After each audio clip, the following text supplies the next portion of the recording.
Welcome back to another episode of Light Beer, Dark Money. I'm Sean Noble. I'm Chris Clements. And we are breaking news. We have Congressman David Schweikert, a top-ranking member of the Ways and Means Committee, who just within the last couple of days pulled an all-nighter to mark up this one beautiful bill. Beautiful bill. Congressman, thank you for being here. We have to mark it up so we know what's in it. Yeah, I don't know if that counts as breaking news, but let's just go with it. Okay. Well, and David has been, I think, on the show more than anybody at this point. That might be. This might be that might be. It's because no one else will have me. You're very available. So you guys pulled an all-nighter, and for our listeners to understand, the big beautiful bill actually goes through a number of committees because there's a lot of different jurisdictions that happen with this reconciliation. But I think maybe the largest part of this legislation goes through Ways and Means, which is where you sit, Congressman Schweikert. And so tell us about what you guys marked up, because we definitely have heard all the leftists screaming about tax cuts for the rich and about gutting Medicaid. And so let's have some truth bombs about what was actually going on. It's about time we had some truth. First, let's do some of the mechanics, because I'm not sure everyone understands how complicated the mechanics are and why you do things the way you do it. So in the House, we have 9 committees that have jurisdiction on parts of this. Wow. And so why do you do all this crazy dance of build a budget box, run all these pieces of legislation that have to fit into that? And it's from the 1974 Budget Control Act that says if you do things that have this type of fiscal impact, you don't need 60 votes in the Senate to get through the filibuster. You can go straight to the floor in the Senate with 51 votes. Right. So believe it or not, this entire crazy dance is getting around the filibuster in the Senate. Well, and just for historical sake, as a reminder to our listeners, this is what the Democrats did in order to pass what became Obamacare. They used this process. Obamacare, Inflation Reduction. Yeah. I mean, a lot of the crazy things that have happened. It's also what we did in 2017 to pass tax reform. Right. Yes, correct. And look, the original 1974 Budget Control Act was a Democrat bill. So, there's just a long history to it. We have the tax side. So the number one thing, and forgive me, someone's handing me the essence of life. We call it coffee. Right. Good for you.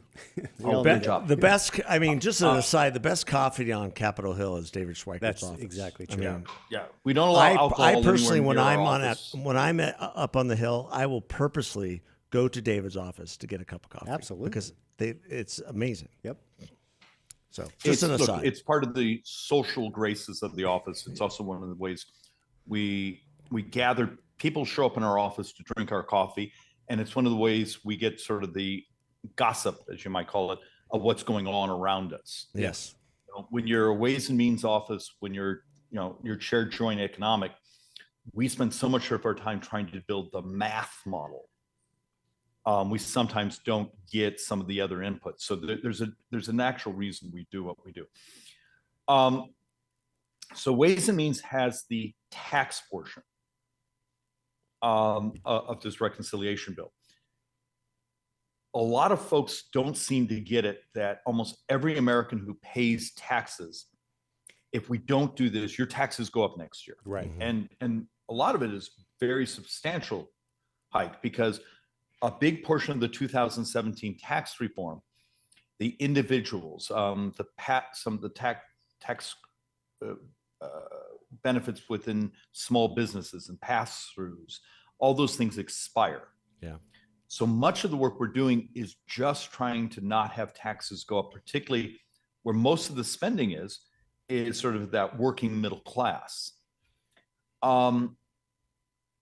It's actually been sort of embarrassing. So our friends on the left, they've sort of calcified in their talking points of, taxes on the rich. Okay. Yet remember, a couple of years ago, they controlled the White House, the Senate, the House, and they did almost nothing there either, because they also understand the economics don't get you that much. Right. You can raise the marginal top marginal bracket. It gets you $300 billion over 10, but then you do the economic factors and you lose a big chunk of your investment in plant and equipment and those things. So it's it gets you some money, but it's not a free option. Right. There's parts of this tax bill you've done because the last election, the promises of no tax on tips, no tax on overtime, no tax on this, that. How do you do those things and design them in a way where they don't get cheated, or exploited, or scammed? Yeah. And so that was also a lot of our work. Look, it's so far our work is good. It's not actually how I would have personally designed things. I am a much more classic, lower the rates, broaden the base for economic growth. But in our current politics, where so many people want something carved out for themselves, I just don't have the votes in Congress to do what I think as an economist you would actually look at. So you fight for every little victory you can as you move this forward. And I mean, I guess what does victory really look like? I mean, how do you define victory in this regard? Ways, making sure those 2017 tax cuts are maintained, maybe taking a loss on some of the new provisions? Yeah, Chris, it's actually you are asking the ultimate philosophical and some economic question of what do you do to not screw up consumption in the economy, maximize stability, but also get some more investment in things that make us more productive as a society. Because when you do that, in the long run, wages go up.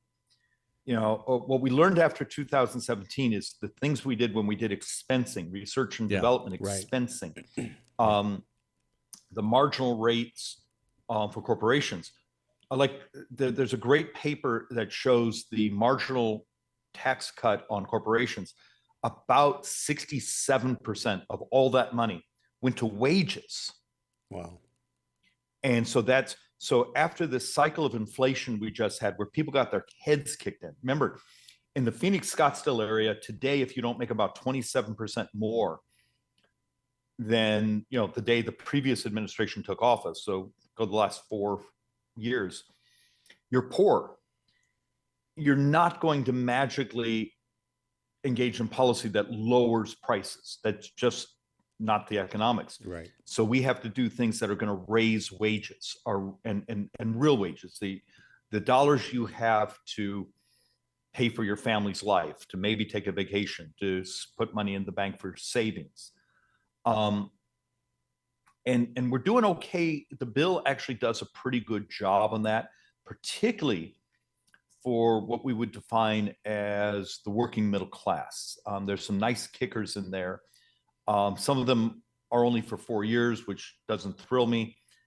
But a lot of this was being able to affect real wage for the vast majority of our population. It's fascinating to me how simplistic the Democrats will be about, oh, this is just cutting taxes on the wealthy and this is screwing the little guy, when it is literally the opposite. It is the opposite. It's just completely the opposite. But look, okay, let's do some politics for just a second. And Sean, you and I actually touched on this the other day. So you're a leftist in Phoenix. But let's say you're an honest leftist. You're a decent human being. You just believe in some wacky things. The last 20 years, you've run your elections on marriage equality and abortion. Right. Okay. So you ran social campaigns. Abortion now is in our state constitution. Mm-hmm. It is what it is. And marriage equality has sort of been defined and decided a few years ago. Yep. So if you're a leftist, you're a typical Democrat in the Phoenix area, what do you run on? You're going to show up and talk about your brilliant economic policy? Yeah. Nope. You're going to talk about how you created price efficiency in healthcare? So much of the left's campaigning is give us more subsidies for the distortions we've created in healthcare, the distortions they've created in education, and then make up a lot of other crap. Even now, it's not in my committee, so not my jurisdiction. The number of the things being said on Medicaid, which is, the design is supposed to be access to healthcare for indigents, for the poor, for poor children. Well, let's dive into that because, and I know that's not your committee, but you clearly are very smart. You're one of the smartest members of Congress. We if not the smartest. Yeah, I mean, just that's what I say to I people. mean, Speaker Johnson says so. So Yeah, that's true. He would know. Everything Speaker Johnson knows, he learned from David. Yeah, apparently, I appreciate the compliment, but apparently, knowing some of your facts makes you very annoying around here. That is true. Yeah. That is absolutely right. Yeah, let's get into some of that because let's there's get some to other the questions facts there too. because the Democrats are out there saying that you've had members of your delegation writing op-eds and letters and making statements about how Republicans are gutting Medicaid and people are going to die. Literally, they're saying people are going to die. In fact, Jan Brewer has said people are going to die. Yeah. But even Jan was trying to once again defend Medicaid expansion. Right. Yeah. So and she has to because she did it. And something she agreed to. But I wish we would have a moment of honesty. Yes. What was the real reason the legislature, Ms. Brewer, or then Governor Brewer, did that? It was money. Yeah. We had lots of money being spent by a number of medical organizations saying, hey, let's play this game. What we'll do is we're going to raise taxes on healthcare. You're going to capture that money and use it to pay your obligated match to the federal government on this healthcare, but you're going to raise the taxes so much that you're going to have all this excess cash that's coming from the federal government. It's just through a washing machine, right? And you get to put it in your state budget. The problem is that money at the federal level is borrowed. Right. Remember, last year, for every dollar we took in tax receipts, we spent $1.39. So we're borrowing money to send to the states so they can policy-wise raise the cost of healthcare, capture that rise by a tax mechanism, and then put some of that money in their own general fund. Right. That wasn't the design. I spent, a lot of time in my early days working on access. I was around the state legislature. I used to deliver candy bars to Bob Usdane as, sort of a little page helper in the state Senate in the early 80s. So I got to be around for when we built our capitated delivery model of access. Well, for those not in Arizona that are listeners, access is Arizona's version of Medicaid. Yeah, and we should describe, we do something actually really well. Our cost per delivery is much more efficient than almost every other state. Right. Our satisfaction is off the charts compared to other states. We functionally buy managed care, HMO, capitated policies. Yeah. For poor people. Right. Where the provider actually gets an incentive to have that Medicaid recipient be healthier, therefore they use the system less. Right. But the federal government, because we're what's called a waiver program, often stops us from actually doing the really creative things that would also change some of the consumption. The old show up at an emergency room instead of going to the urgent care center.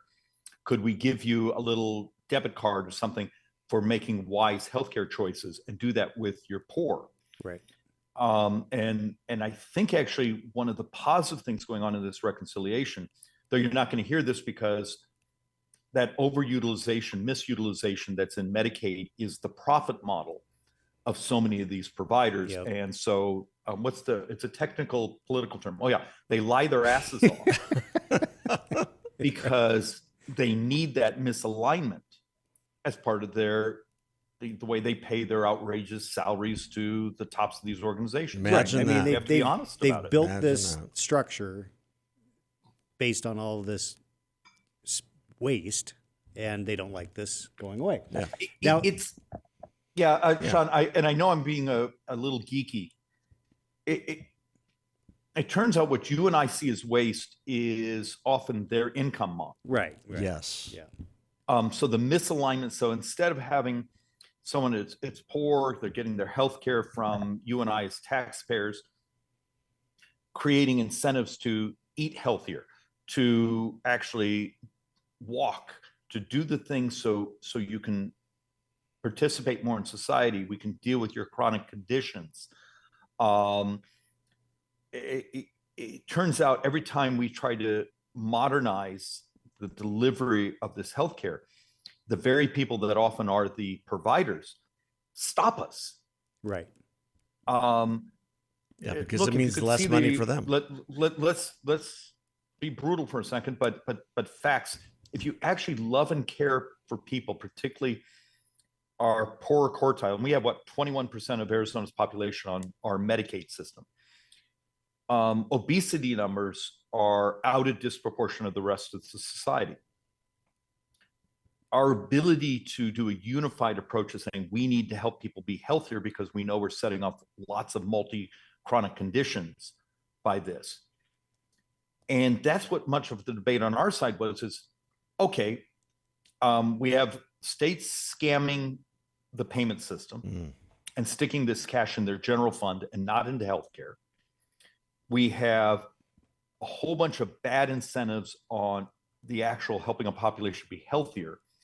Can we get these things aligned so states actually meet the actual design of Medicaid as it's intended, but then we also create the incentives to help our brothers and sisters live better, be healthier, manage their issues. And you get protesters for that. And you find out often when you talk to the protesters, you grab them in the hallway and have a conversation. They have absolutely no idea what's really going on.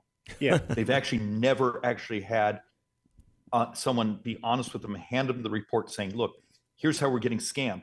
Look at the sober living homes issue we had in Phoenix. That's right. Is that $1 billion some dollars of fraud? Our system allowed that. Yeah. If that doesn't become an example, if that's not an example of leakage in the system, but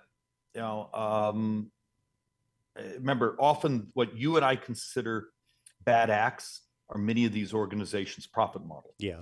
Well, but let's go to the part where we're going to find the most savings, as far as I can tell, on the Medicaid issue. So the Democrats call this that we're cutting Medicaid, but what we're trying to do is say if you are a working aged adult, single adult, Yeah. you are going to have a requirement to work. Now we have that in Arizona. The federal government has not signed that waiver while the Biden administration was, in place. Yeah. What you're talking about is if you are able-bodied. Yeah, able-bodied And can work. And you as should. I understand it, Congressman, that all that we're asking, if you are able-bodied, in order to receive Medicaid, you have to go out and at least work 20 hours, or if you can't find a job, volunteer for 20 hours. Is that right? Or improve your skill sets. Yeah. Go to school. Get some education. Do these other things. Skills. And many of those are also subsidized programs we have. Right. So this. But can we talk on this one just specifically? Yeah. Sure. There's lots of data, and they're not conservative economists. They're just actual, economists who talk about how does someone live a decent life in America. And the way we've designed so many of these programs where you incentivize people not to participate in society, participate in the economy, raise their skill sets, we end up making them much poorer in future years. There's a huge paper. It's now about 6-7 years old. University of Chicago, 4 of their PhDs wrote a paper saying, if you add a work requirement, as we would call it, to some of the child subsidies, that at the end of 10 years, that family is actually much wealthier, because by participating in the economy, you move up, you gain skills, you develop a value, an economic value. And that when you remove the work requirements, yeah, you may have more participants in the early years, but at the end of a decade, you've actually, in many ways, made them poor. Of course. And I don't understand why so many of the folks on the left don't see just the actual morality of having a society that's actually more prosperous in the future, and participation in the economy is one of the ways you accomplish that. It's a very weird situation, because if you go back to certain, even go back to,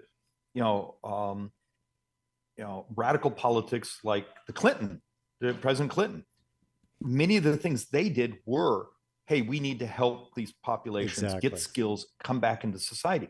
And now that you have where it's not a hard labor society, you're not out there shoveling things. You're often working on data, working on computers.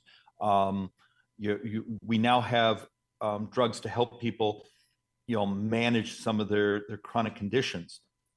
This should be the time of renaissance of, we have 7 million prime age males missing from the labor force in America. Right. There's a crazy data set that we're still trying to vet. We used to always think that was because of drugs. It looks like drugs are huge, but the majority of that may be actually morbid obesity. Yeah.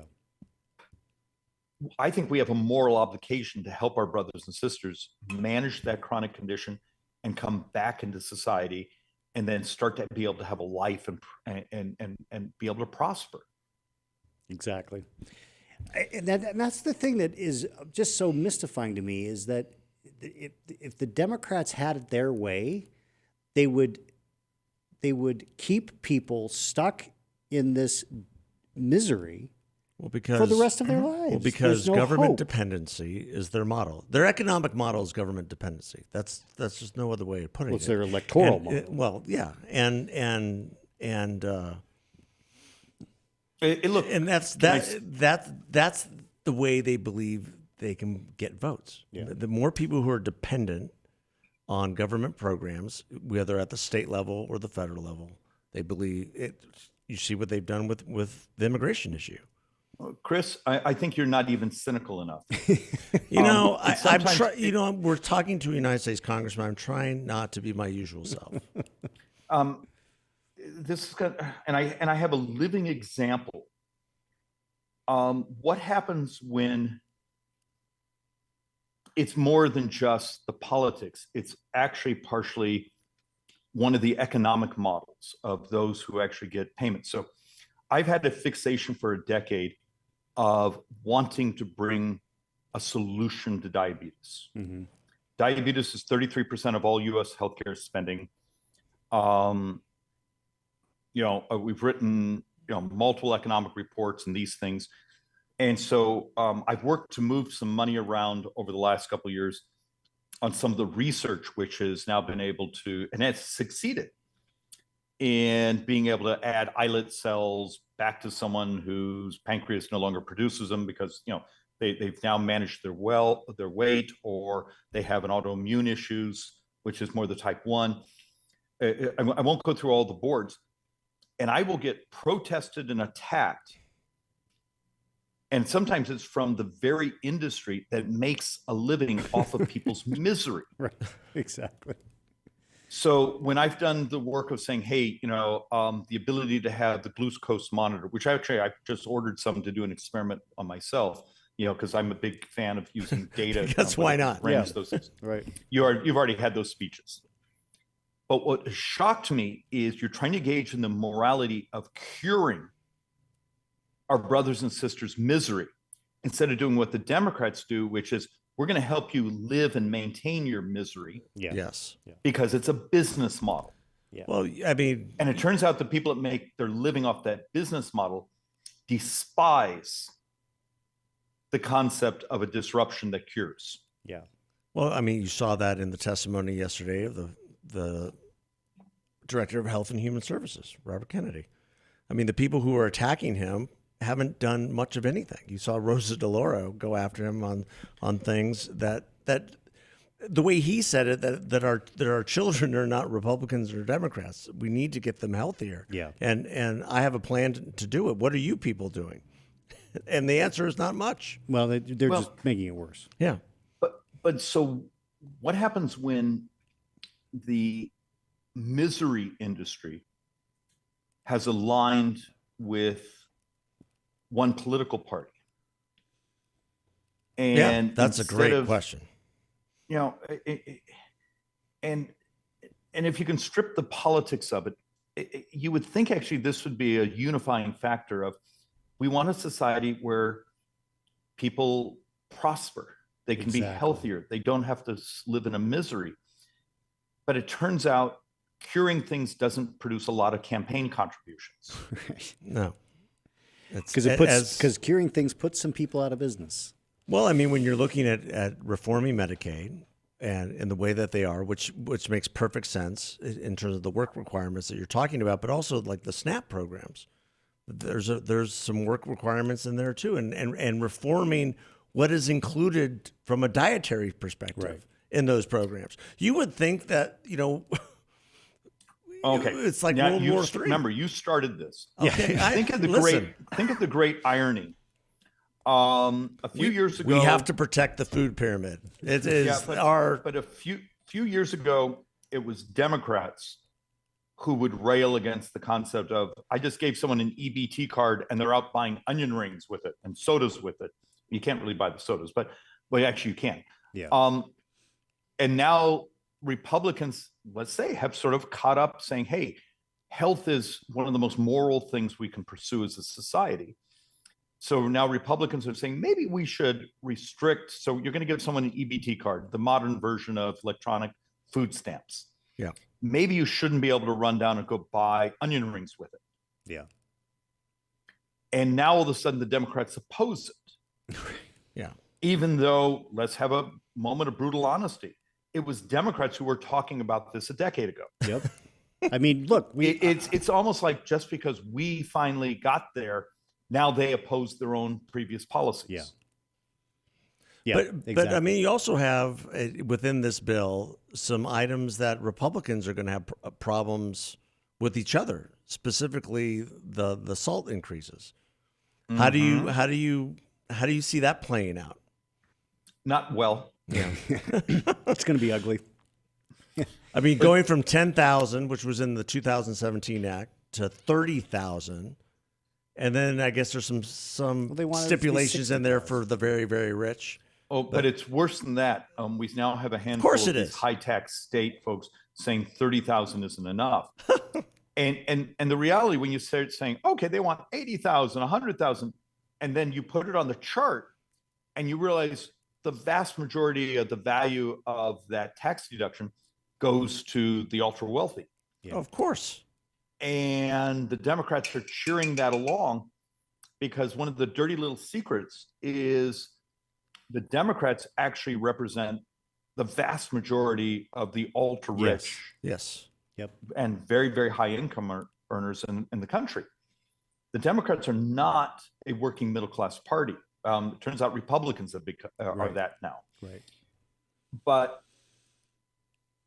look, I accept it's more expensive to live in New York, probably New Jersey, California, but a lot of that is self-inflicted. Yes, exactly. You know, the way they designed their pension systems, the way they designed other things, they have just these huge debt loads. Should a family in Mesa or Phoenix have to pay a slightly different marginal higher tax rate to subsidize local political decisions in New Jersey? No.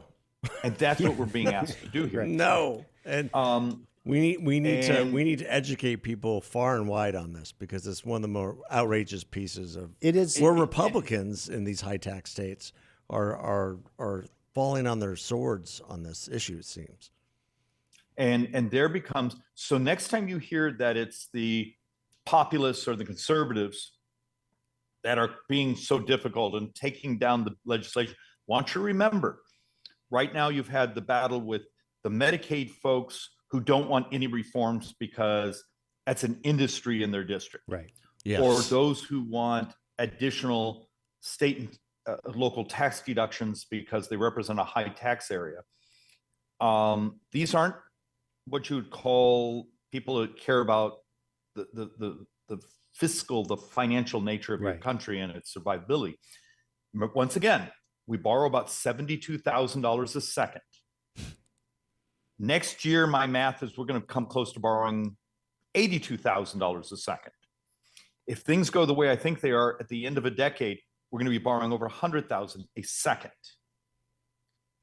And almost every dime of that increase in the borrowing is on the baseline is interest and the cost of healthcare.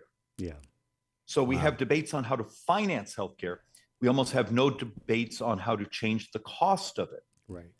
Because we've engaged in policies to have a healthier population or the adoption of technology to do it better and faster and cheaper.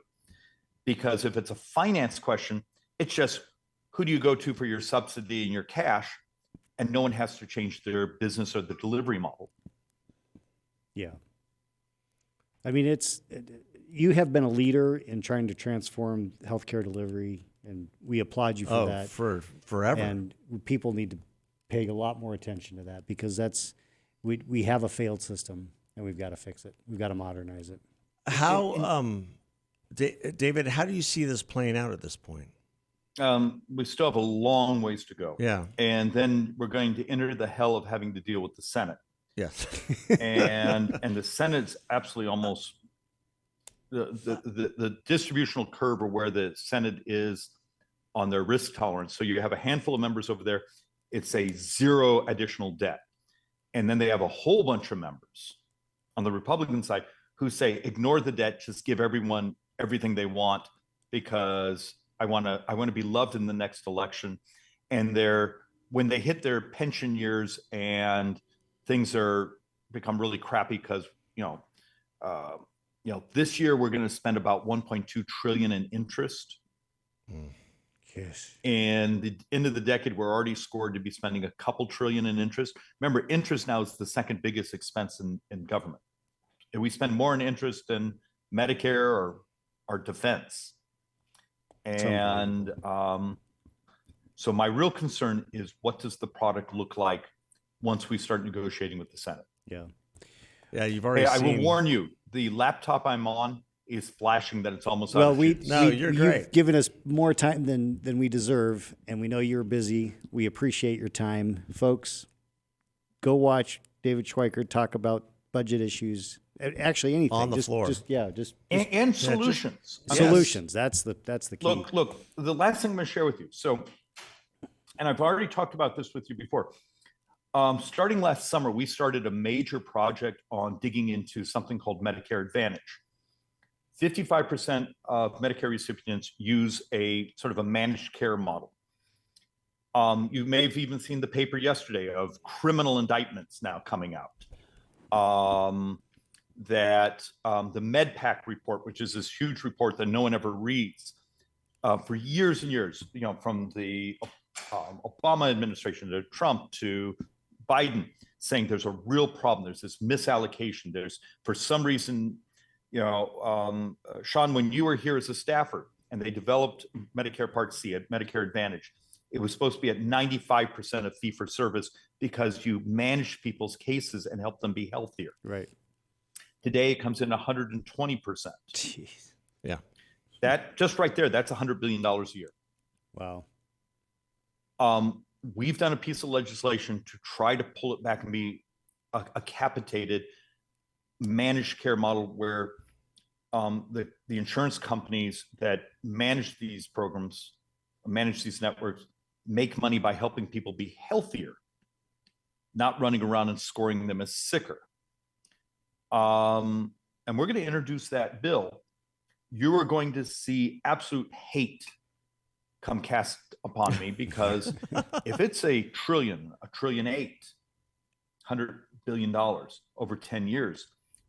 It would be the single biggest reduction of spending in a piece of legislation. But this is a program that's, already costs $1 trillion a year, and in a decade or two, it's a couple trillion a year. So it's stunning amounts of money. But these are examples of you're just trying to realign the incentives. That's not Republican or Democrat. It's just really good economics and healthcare economics.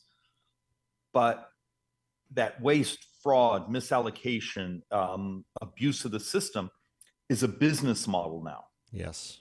And we're going to take a run at trying to fix it. But, no good deed will go unpunished in modern politics. Yeah, well, I that's mean, exactly kudos right. to you for trying, because you've been singing from this hymnal now for as long as I've known you. Yep. And your understanding of these issues, the complexity of these issues is second to none. And so to our listeners and our viewers, seek out David Schweikert. He absolutely knows this stuff backwards and forwards. Congressman, thank you for your time. We're going to keep going, but we're going to let you go. Yeah. Thank you for having me. God bless I you. appreciate it. Thanks for all you do for our country. Have a great one. Okay, goodbye all. Thanks. See ya. Man, that guy. Oh, that was sobering. He is so smart. Yeah, I brought this up before. I went to that chamber event several weeks ago, and our members of our delegation were up there, and David wasn't, and I was disappointed because of what we just heard. Yeah, I mean, because we saw a lot of talking points, but we didn't really hear the reality of what is happening, especially with this bill. And there's a lot of good things in this bill. I mean, the extension of the 2017 tax cuts, the new tax breaks, provided they can get them through.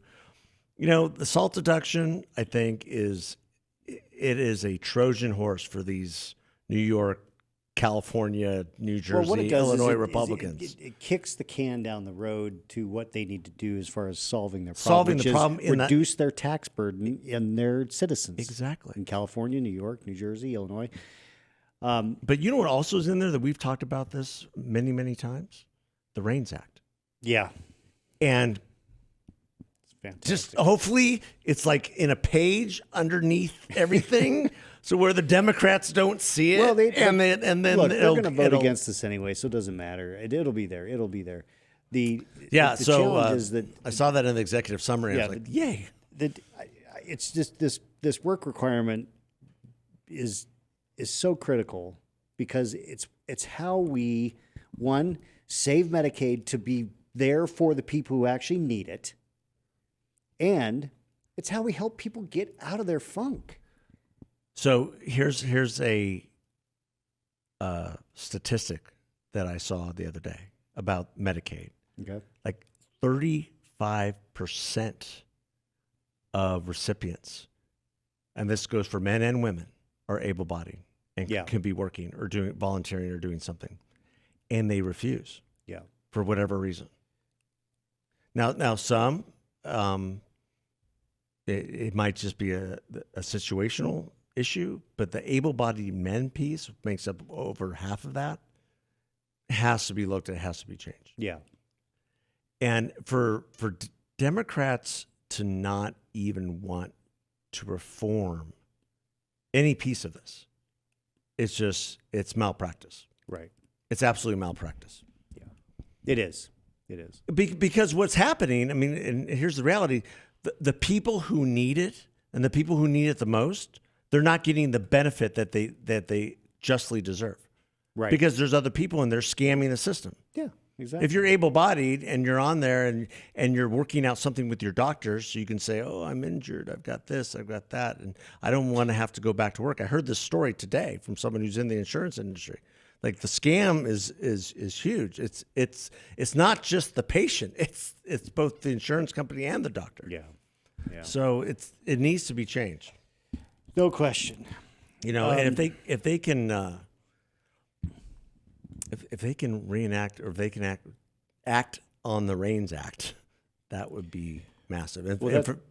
Describe the REINS Act for our folks who don't know. REINS Act is basically, it says if there's a certain threshold of budget that's being spent, that that has to be approved by Congress. That Yeah. the administration, that the bureaucracy can't just say, this is the way it's going to be. It has Yeah. to be. It has to be approved by On the regulatory side. regulatory Right. side, right? Yeah. If it has, impact on the American taxpayers of a certain threshold, I can't remember. It's like, I don't remember what the amount is. It's probably 5 million or something. Okay. But because so much of what Americans have to deal with as far as the regulatory state is not anything that's ever been passed by Congress. No. Because Congress doesn't do their job. Nope. Because Congress says, oh, we don't want to have to figure out exactly what the details of this legislation are, so we'll just leave it to the administration, to the bureaucrats, to write the rules.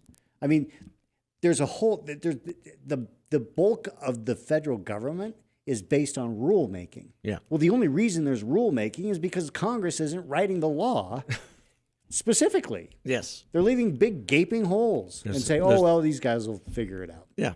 And that's not the way it should be. We'll leave it up to the deep state. And- That and makes perfect sense. If there was ever a time that you'd think that the Democrats would be all in on reins, it'd be while Trump is president. You want Trump filling in those holes? I mean, it's like, come on. Well, I mean, what Trump will do is, especially if he feels that it's overreaching, or one of his secretaries feels overreaching, they just won't do it. Well, right. But my point is that if they really want to put a check on Trump, then pass the Reins Act. Well, even something as easy as codifying the reforms that have been enacted by DOJ. Yeah. There was a letter that was sent to the speaker, I think yesterday, maybe the day before, requesting action on all these items that have had up under DOJ, specifically what's gone on in the State Department, the Institute for Peace and defunding that, and USAID and reforming that. Congress has to act on those things, Right. And they have to act on those things in the next fiscal year. Yeah. And nothing's happened, and they need to, there's a lot there. Yeah. So, shifting gears. We don't want to talk about economics We need to anymore? go. Well, this is probably some economics, but let's shift to the. We don't Middle want to talk East. about Qatar, airplanes. Yeah. So President Trump is doing a little tour through the Middle East and collecting all kinds of promises of investment in the U.S. He's got $600 billion, from Saudi Arabia. They're going to buy a bunch of planes. We talked. Qatar's going to buy a bunch of planes. Oh, are they? Yeah. Oh, yeah. Boeing's. because they've got to replace the one that they're giving to us. I don't think that happens. The Congress is not going to buy off on that. Well, so here's think how I don't even know understand what it. that was, but it's interesting. My understanding is that Boeing is the maker of the 747, Yes. which is Air Force One. Yes. And there are two of them in service that went into service 40 when- years ago. They went into service when George H.W. Bush Yeah. was president. Okay, 35 years. So that was 1990. Yeah. So that's 35 years ago, Yeah. right? Okay. And since Obama, there has been this effort to get updated new planes Yeah. for Air Force One. And to be sure, Trump hates flying Air Force One. He thinks it's a garbage truck. Well, yeah, I guess. But Versus his planes. I suppose. I don't know anything about I don't know. You I don't haven't know if seen his Trump planes are Force nicer. One? I mean, I no. That's my solution to things. Like, Mr. President, why don't you just loan the government one of your airplanes? Yeah, I don't know. Anyway, maybe, but the point is that Boeing has been, since the Obama administration, working on updating a plane. Now, you would think that you could build a plane and get it into service, 3-4 years. I don't know how long it takes to build a 747. But You would think. But this is an airplane manufacturer. That's what they do, right? And so when Trump got elected, he renegotiated the pricing. He said we need a better price. Well, he reordered the plane back in his first term, right? Right. When he got Yeah. elected in the first time, Yeah, I don't know if he reordered. He just renegotiated the deal. The deal was going, but I presume that they He were selected the color scheme. I remember that. There was a big fanfare. And I about remember, and so you'd think that they would have already been in the process of building these planes. I don't know. But nothing's happened. And they're is now bizarre. saying that delivery date looks to be 2029 or 2030. that when he's out of office. Yeah. And so Qatar has a 747, whatever, I don't know, 300 or 800, whatever. And they said, look, we'll give this to the United States Air Force. It can be retrofitted in a short amount of time by some company out of Florida who does that kind of stuff to do all the security for Air Force One. And you can have it. And then when the other two planes that Boeing's working on go into service, this plane goes as a part of the presidential library for Donald Trump. Okay. The question is, why doesn't Boeing just get their ass in gear and deliver these two planes? Yeah, that was a question I had. Is this more of a huge troll to Boeing? Like throwing them under the bus I don't because know. they've taken this so long? Because in the same breath, yesterday it was announced that a 200, trying to look at is it $200 billion in planes that Qatar is going to. 200 billion? This agreement brought U.S. Qatar exchange only $244 billion. Boeing, $96 billion. They're going to buy 210 aircraft from Boeing. Wow. So, is this? Hey, Boeing, get off your butts. I want this thing by next year. And by the way, I just got you another $95 billion, the largest single order of aircraft order by another country ever. Is that right? 210 is what I heard this morning. Wow. Yeah. Yeah. So Is it a money thing? Is it I don't know what it is. I mean, we need to Boeing's get to the bottom of had it. so many problems with their new Dreamliner, and it's been one thing after another. They've had union issues.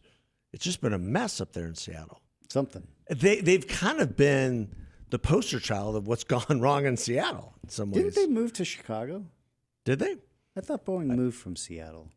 Their actual corporate. So they went headquarters. from one high tax state to Yeah, another high tax right, state. right. That makes perfect Yeah, sense. exactly. Why wouldn't they just move to Arizona or to Texas where it's great flying I weather? mean, you'd think. Move to Arizona. Right. This is the best You place can to be. you can fly here. The reason we know it's the all best the place to time. be is because all of the planes that are not in service are parked in the desert. Are parked in Here in Tucson. Arizona. Yep, in the boneyard. I mean, well, we have the boneyard, but we also have the actual holding area Yeah. where planes that come in and park for a while and then leave. Well, that's Pinal Air Park, the very, very, very top secret place. Oh, we maybe shouldn't have said that. Yeah, Pinal Air Park. You'll get Air Force One to fly in there every once in a while for maintenance and some other things. So, we used to try to. There's a bar out there and there's some other things out there. So they had some of our products and.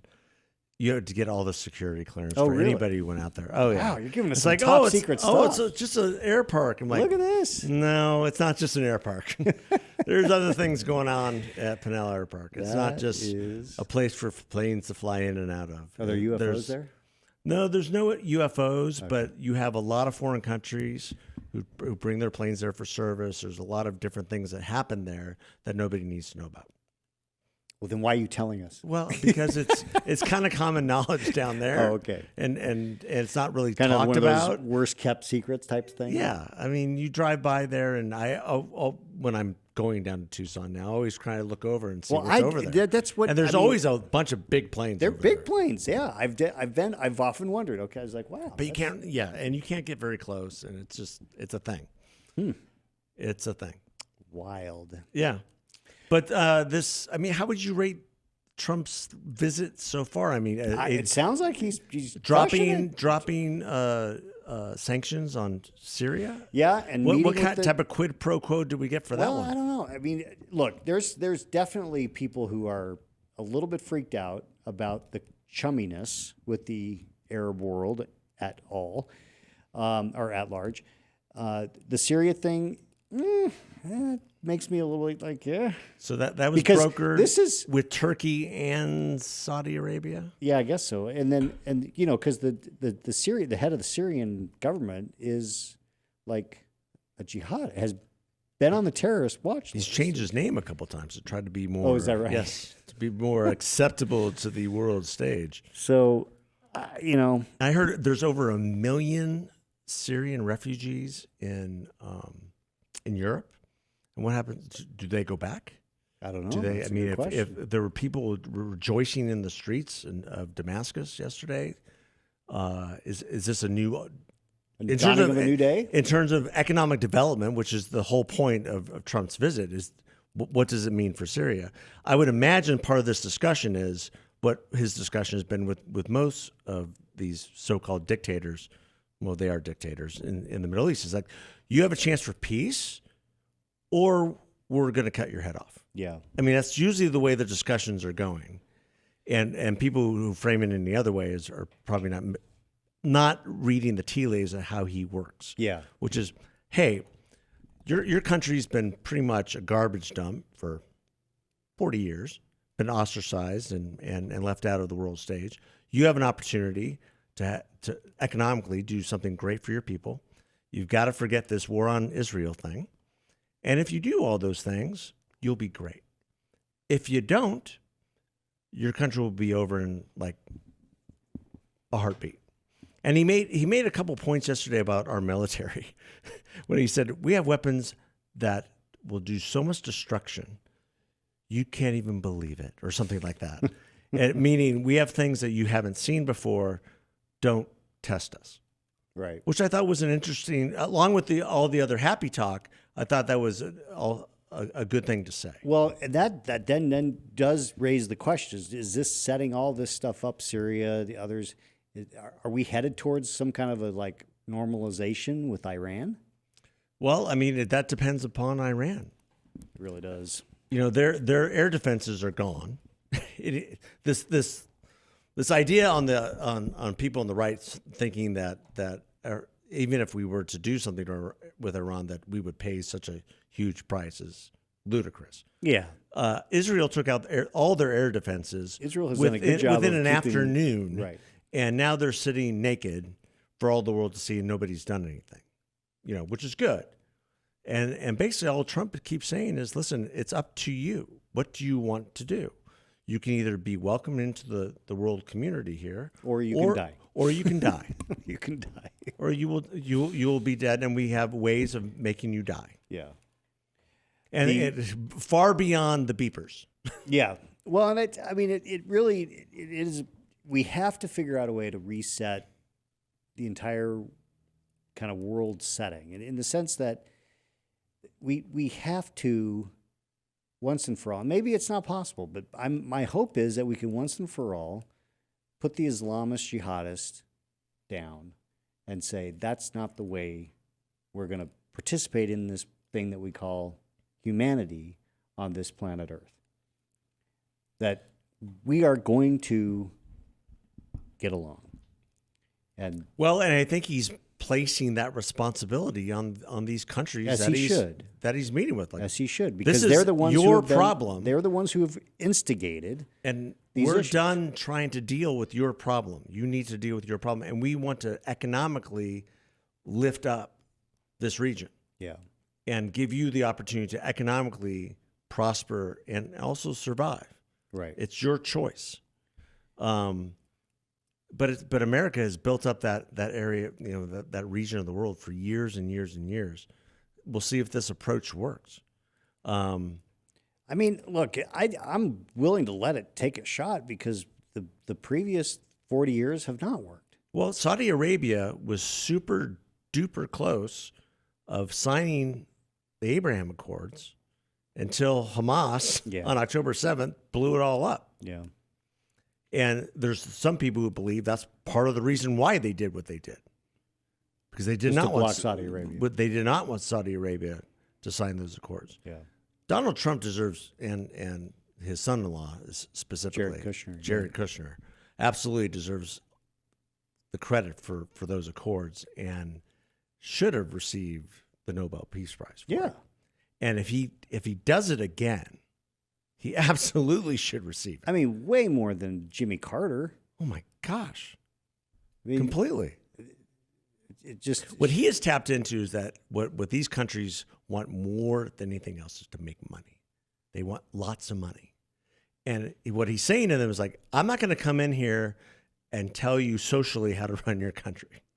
It's not in my best interest to do that. I'm not going to come in here and tell you that you must be a democracy. right. You know, when you're a kingdom and you've operated this way for centuries. But you got to curb the radicalism. But if you want to go to war be with us, economic, right? you'll be destroyed, and we don't want that. Yeah. Whew. Yeah. Well, You know, what does he say to Afghanistan next? To the Taliban? that's a good question. Hello, Mr. Taliban. We are taking back our $80 billion of equipment. I don't know. And if in it's fact, possible to you're get going to give back. it back to us. Well, we can hope we Because get all some of these it. little promises, all this aid, we've been sending over $80 billion of aid for the last 4 years. It's going to go away. Yeah. So Wild. Well, lots and lots There's- going it's- on. it's- It's always something. I mean, it's popcorn. Yeah. It's keep popping the popcorn. Keep popping the popcorn. Agree or disagree, love it or hate it. You know, there's a lot of interesting stuff happening. Yep. And All let's right. just hope and pray that the Republicans can Well, we're get their heads out of their rear ends. We're and weeks away from the reconciliation being completed. So this is just these come together markups have and just been the figure it start. out. So we'll keep you posted and we'll keep talking. Yep, All right? absolutely. And Thank you for you listening. keep listening. God Thanks. bless. Take care.